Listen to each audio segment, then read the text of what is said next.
السلام عليكم ورحمة الله وبركاته. اللهم صل وسلم وبارك على سيدنا محمد وعلى آله وصحبه وسلم. ازيكم يا حبايبي؟ عاملين ايه؟ يا رب تكونوا بخير. معاكم قناة عمل ايه دايما ام كريم. وقبل ما ابدا الفيديو اضغط اشتراك وفعل الجرس واضغطي على كلمة الكل، وانت ايه اول مرة كده تشرفيني وتنوريني في قناتي. تعالوا النهاردة كده هنعمل مع بعض السمك الجميل اللي انتوا شايفينه ده. طبعا السمك ده جوزي جابهولي منضف كده، والمشكلة الكبيرة ان انا المرة دي كنت عايزة اقليه وهعمله بطريقة حلوة جدا جدا. لقيت بقى ايه الراجل اللي منضفه فتح لي السمك البلطي من ظهره، مش من بطنه، من ظهره. فايه فقلت يا ربي انا هعملها ازاي، هحط لها الخلط ازاي او هقليها ازاي. بس إن ايه حبيت كده ايه اوريكم كده عالجته يعني، وحشيته برضو وقليته، وكان معايا تحفة وجميل جدا. النهارده هنعمل السمك بطريقة حلوة. اول مرة اعملها بالصلصة او بالتخديعة، يعني جميل جدا جدا جدا. وغير اي بقى مرة ان احنا ايه بنعمله بنتبله ونحطه في الصينية، لا طريقة حلوة. وتابعوني كده لاخر الفيديو عشان تشوفوها مع بعض. معايا طبعا ايه فلفل شطة وفلفل رومي وجزراية وطماطماية، ومعايا التوم اساسي في خلطة السمك. هفرم بقى كل الحاجات دي في الكبة ونرجع تاني مع بعض نشوفها. تعالوا كده ايه بعد ما فرمت ايه الفلفل والجزر والثوم. يعني انا فرمت الثوم مع الفلفل والجزر لوحده، والطماطم قطعتها صغيره زي ما انتوا شايفين. حطيت كده حبه من الشطه عشان الفلفل مش حراق معايا قوي يعني. عامة السمك بيحب ايه الخلطة بتاعته تبقى حراقة كده ويبقى جميل. معايا طبعا السمك ده بولتي وسمك ايه مكاريل. طبعا ايه كنت ايه بعد جوزي جابهولي منضف، فانا طبعا نضفته تاني ونقعته كده في الدقيق والملح والليمون. سيبته كده ايه ربع ساعة كده عشان اي زفارة بقى واي دم ولا حاجة هيطلع ايه في الغسيل يعني. تعالوا بقى ايه هنحط ايه على الخلطة. حطينا كده كمون وحطينا كزبرة ناشفة. معايا بقى ايه الليمون ده طبعا انا كنت حطاه، كنت عصراه على ملح وحطاه في التلاجة لاي اي حاجة هعملها يبقى جاهز معاكي. لو انت يعني في الوقت ده ما عندكيش ليمون، خلاص هحط كده ايه حبة كده حلوين محترمين للخلطة الجميلة اللي انتوا شايفينها دي. طبعا انا لسه ما حطيتش ملح عشان ايه الليمون في الملح. لما ايه اقلب بقى الخلطة بتاعتنا دي في بعضها وادوقها واشوف كده لو محتاج ملح تاني هحط له. طبعا لقيت محتاج ملح هحط له حبة ملح وبرده حبة ليمون. لقيت الليمون قليل في الخلطة هحط له حبة ليمون تاني يعني. النهارده بقى تابعوني كده لاخر الفيديو، هتشوفوا بقى طريقة السمك دي تحفة وجميلة جدا والله بجد. هتعشقيها وهتعملي كل مرة الطريقة دي.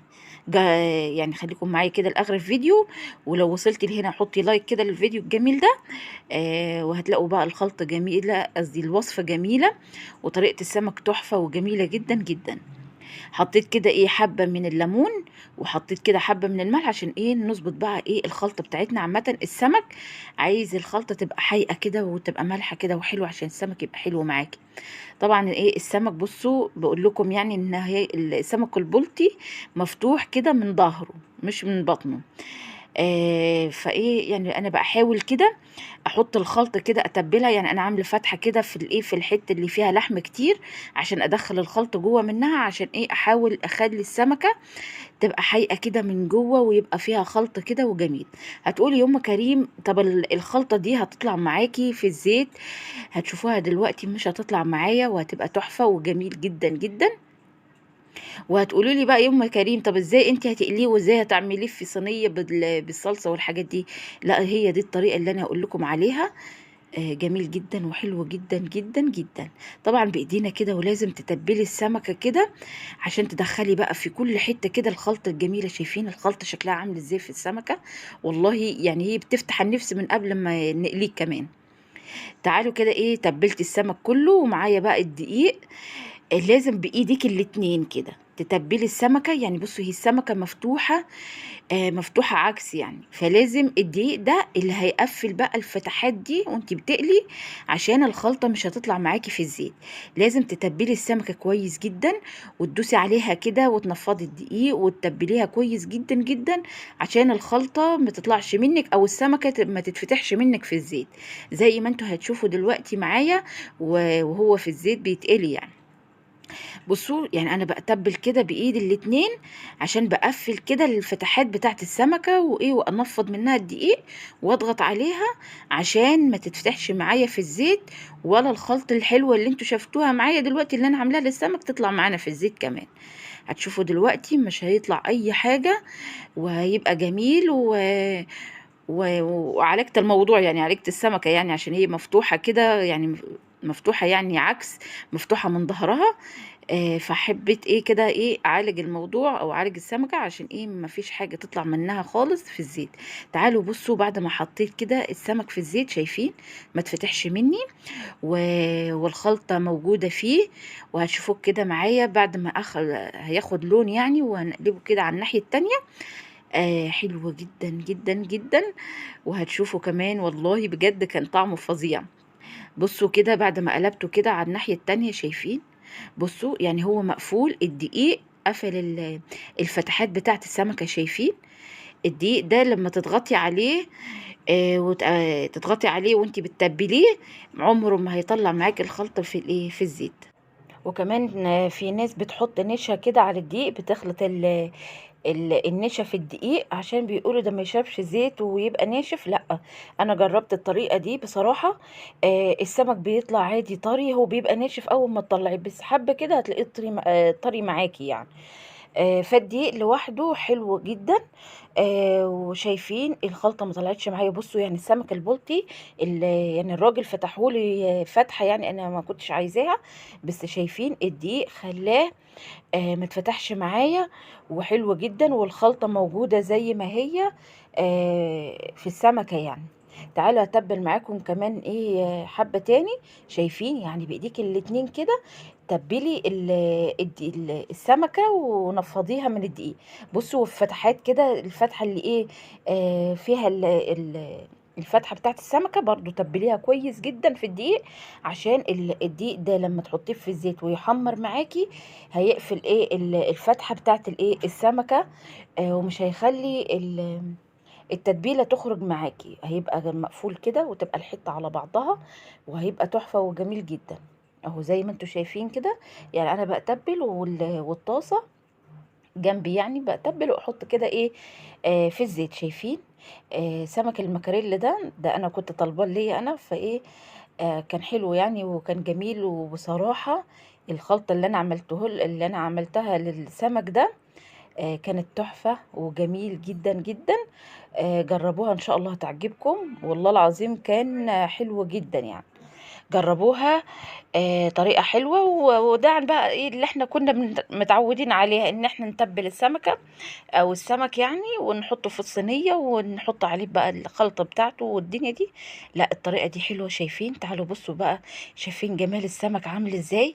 بصوا الخلطة جوه منه ما خرجتش منه. شايفين السمك البلطي ما شاء الله حجمه كان حلو.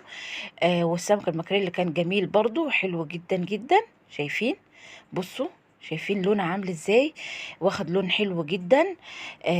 طبعا هنخلص الكمية ونرجع تاني، ويلا بينا كده هنشوف بقى ايه الصلصة اللي احنا نعملها للسمك عشان نحطها عليه.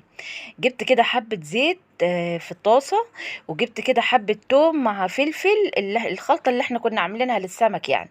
شلت كده ايه معلقة كده عشان هعمل بيها ايه الصلصة بتاعت الايه السمك. خلاص اهو توم مع فلفل، وهقلب كده ايه لغاية ما ياخد اللون الحلو اللي احنا عارفينه طبعا التوم. وبعد كده ايه هنزل كده ايه بعصير طماطم وايه والصلصة بتاعتنا. خلاص اهو كده ايدي فيه على طول عشان ياخد اللون الحلو اللي احنا ايه هنشوفه دلوقتي معانا. اهو شايفين عامة ريحة التوم مع الفلفل جميلة جدا جدا. هحط كده حبة كزبرة، تحس ان انت بقى ايه هتعملي طش كده لايه لملوخية لبامية. بصراحة كانت الريحة تحفة وجميل جدا. هنزل كده ايه بعصير طماطميتين، ما تكتريش، عصير طماطميتين يعني، وايه ومعلقتين صلصة كده عليه، وخلاص على كده. اهو كده زي ما انتوا شايفين. هجيب بقى ايه الصلصة، هحط كده معلقتين صلصة 3 حسب ايه لو انت يعني ايه مش حاطة ايه عصير طماطم، انا هحط كده معلقتين صلصة. وخلاص على كده. اول ما تغلي معانا هنزل كده بالتوابل. بتاعة الإيه، الصلصة بتاعتنا اللي أنتم شايفينها دي. بُصّوا أول ما تغلي معانا كده هانزل بالتوابل، أنا هاحط كمون وأحط ملح، خلاص. طبعًا أنا حاطة كزبرة، حابة تحطي فلفل أسود براحتك خالص حطي. أنا استكفيت يعني بالكزبرة الأول اللي حطيتها في الأول وكمون وملح وخلاص على كده. هاسيبها بقى إيه تغلي حبة كده وإيه، وتعالوا بقى إيه هنرص السمك في الصينية بعد ما إيه قليته كله. شايفين اللون بتاعه تحفة وجميل جدًا، جدًا، جدًا. إحنا كنا بقى بنعملها إزاي، بنتبّله عادي قبل ما نقليه ونرصه في الصينية ونحط عليه حبة خلطة كده وزيت وندخّلها الفرن وخلاص على كده، ونقطّع تحت منه طماطم وفلفل وبصل وحاجات زي كده. لأ المرّة دي بقى عملناه كده إيه، قليناه وبعد كده إيه رصيناه في الصينية وعملنا له بقى إيه حبة الصلصة دول أو التخديعة دي وهنحطها عليه. بصوا شايفين، شايفين السمك تحفة والله العظيم جميل جدا. بصوا الصلصة بتاعتنا تحفة. أنا مش عايزة فيها مية كتير، أنا عايزة بس إيه أحط كده على السمك وينزل كده حبة كده تحت منه وخلاص على كده. وهدخلها الفرن هو مستوي، بس هدخلها الفرن كده يتشمع كده من فوق ومن تحت، ياخد لون من فوق ومن تحت وخلاص على كده. وألف هنا كده للي ياكله يعني. وكان حلو بصراحة، وكنت تحبي كده تغمزي كده بالصلصة دي من تحت منه وكان تحفة. اهو كده احط عليه كده زي ما انتوا شايفين الصلصة كلها اهو، ولا احط زيت ولا احط اي حاجة.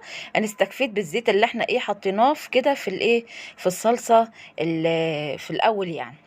مش هحط زيت تاني اهو كده زي ما انتوا شايفين يعني. اهو طبعا انا بفسح كده للايه للصلصة. الله اكبر الله اعظم، العيشة بتأذن. شايفين الجمال؟ بصوا تحفة وجميل جدا. هو يتاكل كده من غير كمان ما تحطيه في الفرن.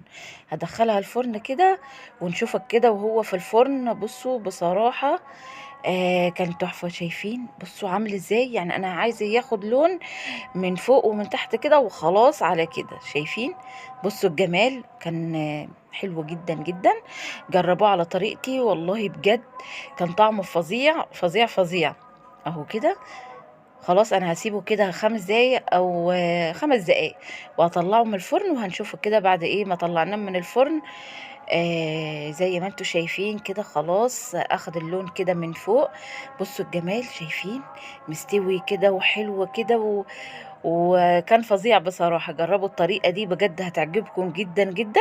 ووداعا بقى ايه للطرق اللي احنا بنعملها كل مرة، ان احنا ايه نتبله ونحطه في الصينية وندخلها الفرن. لا اقليها الاول وحطيه في الصينيه وحطي اعملي بقى الصلصه بتاعته كده وايه ودخليها الفرن، حطيها عليه ودخليها الفرن يتشمع كده من فوق ومن تحت وخلاص على كده. وجنب منه بقى الطحينة والمخلل. وده كان أحلى عشاء. أنا بصراحة أنا عملته في العشاء مش في الغدا. بصراحة كان جميل جدا. أتمنى تجربوه، طريقة حلوة وطريقة جديدة. أنا بصراحة أنا أول مرة أعملها وطلع جميل جدا يعني. أتمنى تجربوه وتقولي رأيكم إيه في الكومنتات. لايك للفيديو وشير للقناة لعمل إيديا مع أم كريم. بجد بجد نفسي كده القناة تكبر بيكم، ولايك كتير كده للفيديو الجميل ده وللسمك الحلو ده. وشير للقناة. بصراحة أتمنى منكم دعم كده لقناتي عشان تكبر بيكم. والسلام عليكم ورحمة الله وبركاته.